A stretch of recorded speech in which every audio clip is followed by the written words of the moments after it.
রহিম একটি বিখ্যাত বয়ান আছে, এই ওলিয়াল্লাহর বাংলাদেশ, এই শহীদ গাজীর বাংলাদেশ, রহম করুন আল্লাহ, রহম করুন আল্লাহ। এই খুলনা ঐতিহাসিক 11 দলীয় সমাবেশের আজকের সম্মানিত সভাপতি, সম্মানিত প্রধান অতিথি, সম্মানিত 11 দলীয় জোটের নেতৃবৃন্দ এবং খুলনার আনাচে কানাচে থেকে বাংলাদেশের জানমাল মুজাহিদ ভাইরা যারা আপনারা আজকে এখানে একত্রিত হয়েছেন এবং পর্দার আড়ালে আমাদের মা এবং বোনেরা যারা শুনছেন, সবাইকে জানাচ্ছি 11 দলীয় জোটের এবং এনসিপির পক্ষ থেকে আন্তরিক মোবারকবাদ। প্রিয় খুলনাবাসী, আজকে শরীরটা অসুস্থ থাকার কারণে হয়তো জোরে কথা বলতে পারবো না, তবে কয়েকটি গুরুত্বপূর্ণ কথা আপনাদের সাথে বলতে চাচ্ছি। প্রথমত, এই স্টেজটা যেটা আছে এটা একটি জনতার সংসদ, সো কল্ড আমাদের যে পার্লামেন্ট রয়েছে, এটা কোনো পার্লামেন্টের কোনো সংসদের জায়গা নয়। আমরা এমন একটা জায়গায় রয়েছি যেখানে জনগণ এবং আমাদের পিছনে এখানে 25 জন এমপি রয়েছেন। এই পার্লামেন্ট এবং জনগণের সীমানার মধ্যে আমরা অবস্থান করে আজকে পার্লামেন্ট মেম্বার এবং জনগণের উদ্দেশ্যে কয়েকটি কথা বলতে চাই। প্রথমত, যেই বৈষম্যের বিরুদ্ধে বাংলাদেশে একটি লড়াকু আন্দোলন হলো, সে আন্দোলনের অন্যতম উদ্দেশ্য ছিল যে আপনার যে সন্তান আছে সেই সন্তানের বাংলাদেশে একটি চাকরি হবে। আপনি যে আপনার মা বাপের যে সেই হারানো জমিটুকু ছিল বিক্রি করে তার হাতে তুলে দিয়েছিলেন, বাবা তুমি পড়াশোনা করো, তুমি একটি চাকরি করবে, এসে তুমি চাকরি করে আমার হাতে টাকা তুলে দিবে। আপনার সেই সন্তানের স্বপ্ন বাস্তবায়নের জন্য আমরা মাঠে নেমেছিলাম এবং আপনার বৃদ্ধ মা বাবা যিনি অসুস্থ ছিল, আপনার পকেটে টাকা ছিল না, তার চিকিৎসার জন্য যাতে সুস্থ একটি এবং সুন্দর স্বাস্থ্য ব্যবস্থা বাংলাদেশে আমরা প্রতিষ্ঠা করতে পারি, সেই জন্য তেমনি ভাবে আপনার যে সন্তানকে শিক্ষা প্রতিষ্ঠানে পাঠিয়ে থাকেন, আপনার কাছে অনেক টাকা নেই, যারা বড়লোক আছে তাদের কাছে অনেক টাকা আছে, একটি মাদ্রাসা স্কুল কলেজে পাঠিয়ে থাকেন, আপনার সন্তানের একটি ভালো শিক্ষা ব্যবস্থার জন্য আমরা রাজপথে নেমেছিলাম। আমরা যখন রাজপথে নেমেছিলাম সেই সময়কালীন আপনারা কিন্তু বিদায় আমাদেরকে জানাতে চান নাই। 26 বছর আমাদেরকে যখন আপনারা পালন করেছেন, প্রিয় সন্তানকে যখন রাজপথে হাসিনা খুনি সন্ত্রাসের গুলির মুখে ছেড়ে দিয়েছিলেন, তখন বলেছিলেন অনেক মা বাবা যে বাবা তুমি ঘরে ফিরবা না, শহীদ হয়ে ফিরবা, তবে বাংলাদেশের সার্বভৌমত্ব রক্ষা করে আসবা। অনেক মা বাবা প্রিয় সন্তানকে সেই সময় রাজপথে দিয়েছিলেন ভবিষ্যৎ বাংলাদেশকে রক্ষা করার জন্য। কিন্তু এই যে বাংলাদেশে 2024-এর পরে 2026-এর আরেকটি জুলাই মাস আসতেছে, সেই জুলাইয়ের পূর্ব মাসে জুনে আমাদের প্রশ্নটা থেকে গেল, যেই জন্য আপনার সন্তান রাজপথে গিয়ে বুকের তাজা রক্ত দিয়েছে, সেই ভবিষ্যৎ বাংলাদেশের জুলাই অভ্যুত্থানের আকাঙ্ক্ষাকে আমরা বুঝে পেয়েছি বাংলাদেশে? যদি আমরা বুঝে না পাই, তাহলে সবিনয় যারা পার্লামেন্টে রয়েছেন, সরকারি দলে যারা রয়েছেন, বিরোধী দলের যারা রয়েছেন, আপনাদের কাছে আমরা জানতে চাই যে আগামীর জুলাই আপনারা কি সেই পার্লামেন্টে যারা চাঁদাবাজ, দুর্নীতিবাজ, সন্ত্রাস, দখলদার, ট্যাক্সের টাকা মেরে খায় এবং আপনারা যারা শেয়ার মার্কেটে বিনিয়োগ করেছিলেন, আপনাদেরকে সব টাকা ছিন্ন করে তারা নিয়ে গিয়েছিল, তাদের বিচারের জন্য আপনারা কি কর্মসূচি মাঠে দিবেন, পার্লামেন্টে কি করবেন, এবং আমাদের যে ভাইরা শহীদ হয়েছিল সেই ওয়াসিম, সেই মুগ্ধ, সেই আবু সাইদ, তাদের রক্তের দিকে তাকিয়ে সেই খুনি হাসিনার বিচারের কাঠ গড়াতে দাঁড় করাতে আপনারা কি করবেন, সেই বিষয়ে আজকে খুলনার ঐতিহাসিক মাঠ থেকে জনগণের কাছ থেকে আপনাদের কাছে আমরা প্রশ্নগুলো রেখে যাচ্ছি। এই উপস্থিতি, আপনারা জানেন এই বৈষম্যের বিরুদ্ধে যখন আমরা রাজপথে নেমেছিলাম, এরপরে আমাদের সামনে 3টি এজেন্ডা ছিল। একটি অন্যতম এজেন্ডার মধ্যে ছিল একটি গণতান্ত্রিক বাংলাদেশ। যেই দলটি গত 17 বছর লড়াই করেছিল বাংলাদেশে গণতন্ত্র কায়েমের জন্য, তারা এই 24-এর গণ অভ্যুত্থানের পরে ইলেকশন ইঞ্জিনিয়ারিং এর মাধ্যমে এই গণতন্ত্রকে তারা নিজে গলা টিপে বাংলাদেশের বুকে হত্যা করলো। আমরা দেখতে পেলাম তারা সেই দিল্লির কুখ্যাত সন্ত্রাসী মাফিয়া গোষ্ঠী আওয়ামী লীগের সাথে হাত মিলিয়ে বাংলাদেশের জনগণের উপরে আবার নতুন ভাবে যারা গত 17 বছর আমাদের উপরে অত্যাচার নির্যাতন নিপীড়ন চালিয়েছিল এসালাম এবং বেক্সিমকো থেকে যেই ধরনের ব্যবসায়িক জঙ্গি গোষ্ঠী জনগণের উপর অত্যাচার করেছিল তাদেরকে আবার এই পার্লামেন্টে তারা জায়েজ করে নিল। শুধু তাই নয়, পার্লামেন্টের প্রথম সেশনে যার নির্দেশে বাংলাদেশের অসংখ্য আপনাদের সন্তান খুন হয়েছে সেই চুপ্পুকেও তারা পার্লামেন্ট অধিবেশনে এসে দিয়েছিল এবং সেই চুপ্পুর সামনে তারা দৌড়িয়ে পার্লামেন্ট সেশনে করেছিল।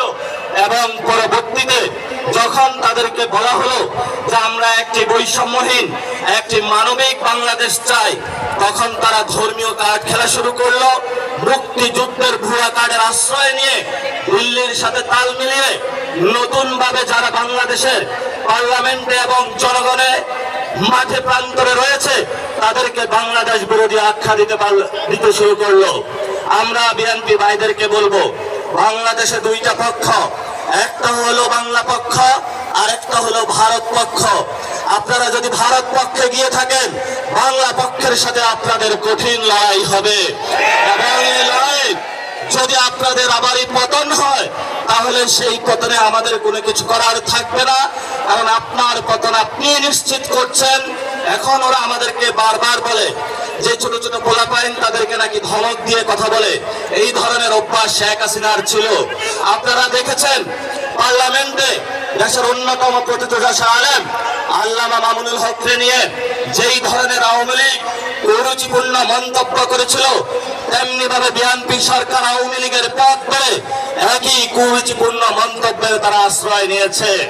এবং সাথে সাথে তারা যে বিষয়টা জঘন্য কর্মকাণ্ড তারা করলো, তারা দেখলো বাংলাদেশে যতদিন আলেম ওলামা থাকবে, বাংলাদেশে যতদিন ইসলামের পক্ষের লোক থাকবে, বাংলাদেশে যতদিন নীতি নৈতিকতার লোক থাকবে, ততদিন তাদের চাঁদাবাজি সন্ত্রাস দুর্নীতি ভারত নীতির তারা বিরোধিতা করতে যাবে। এই জন্য তারা বাংলাদেশের বাংলা পক্ষের শক্তিতে নিবৃত্ত করার জন্য ক্যারেক্টার অ্যাসোসিয়েশনের আশ্রয় নিয়েছে। যেই পথে তারা আশ্রয় নিয়েছে এই পথটা ছিল শেখ হাসিনার। এই জন্য আমি তারেক রহমানকে অনুরোধ করব, আপনার বাপ কখনো মুজিববাদী লোক ছিল না, আপনার মা কখনো মুজিববাদী লোক ছিল না, কিন্তু আপনি নব্য করে মুজিববাদের পাহারা হয়েছেন। এই মুজিববাদের পাহারাদার হয়ে যদি বাংলাদেশের জনগণের সামনে আপনি দাঁড়ান, আমরা যারা মুজিববাদের দোষর তাদের সাথে এক সেকেন্ডের জন্য তাদের প্রতি আমরা আঘাতে পরোয়া করবো না ইনশাআল্লাহ। প্রিয় সালাউদ্দিন ভাই, আপনি আজকে বললেন আওয়ামী লীগ নাকি একটা মাফিয়া গোষ্ঠী।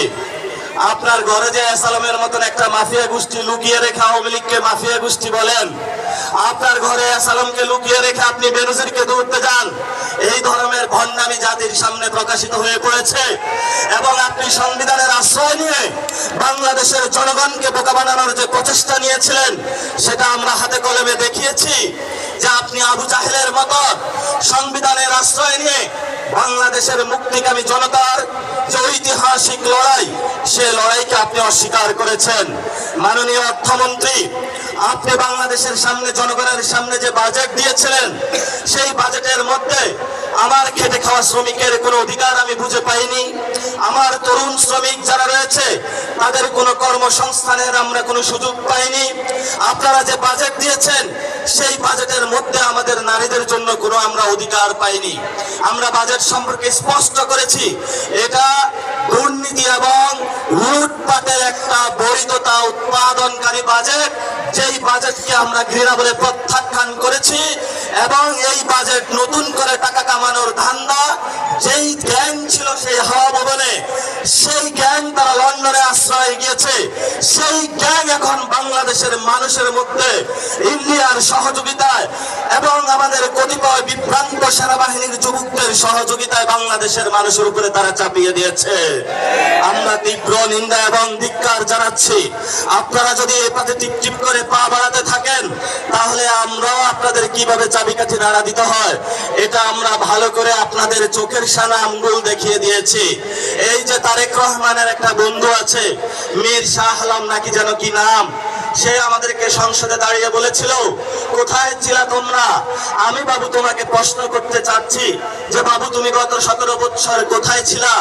তুমি শিবগুজ মডেলকে গোপালগুল মডেলে ট্রান্সফার করেছ। এই ধরনের উশৃঙ্খল যুবক যারা হাওয়া ভবনের বর্তমান সরকারে অংশগ্রহণ করেছে, এই উশৃঙ্খল যুবকদের থেকে বাংলাদেশ রক্ষা করতে হবে।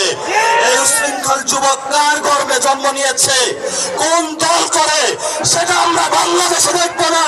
উশৃঙ্খল যুবকদেরকে আমরা শৃঙ্খলা আনবো, এটাই আমাদের আজাদী। শেষ কথা, আমাদের আগামীর 3টা লড়াই।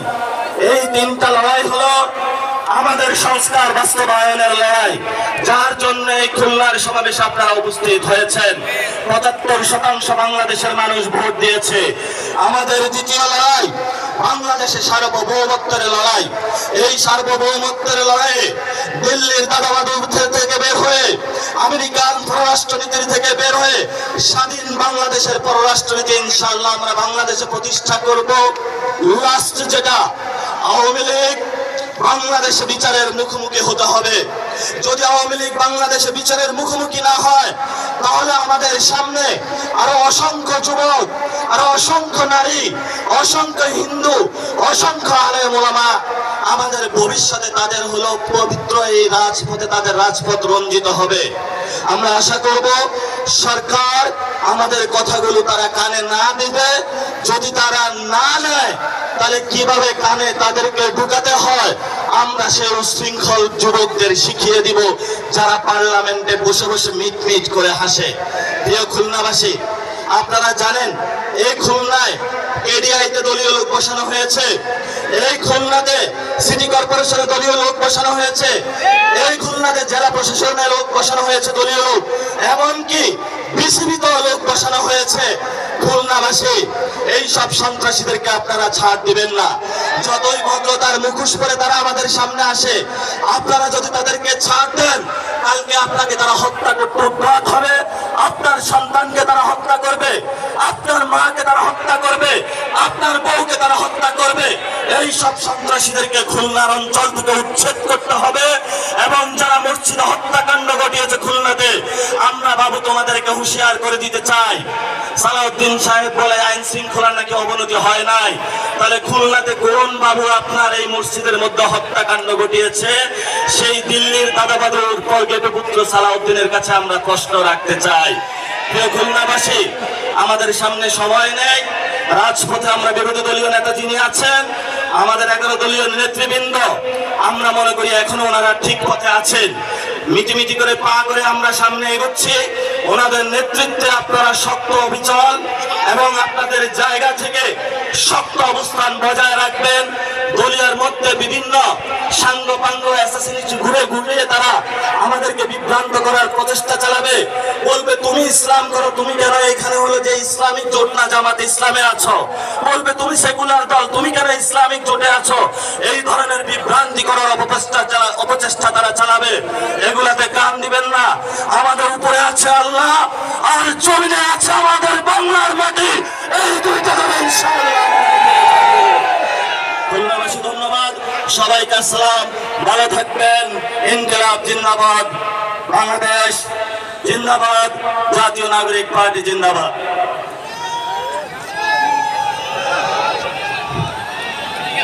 সংগ্রামী খুলনাবাসী, 11 দলের আজকে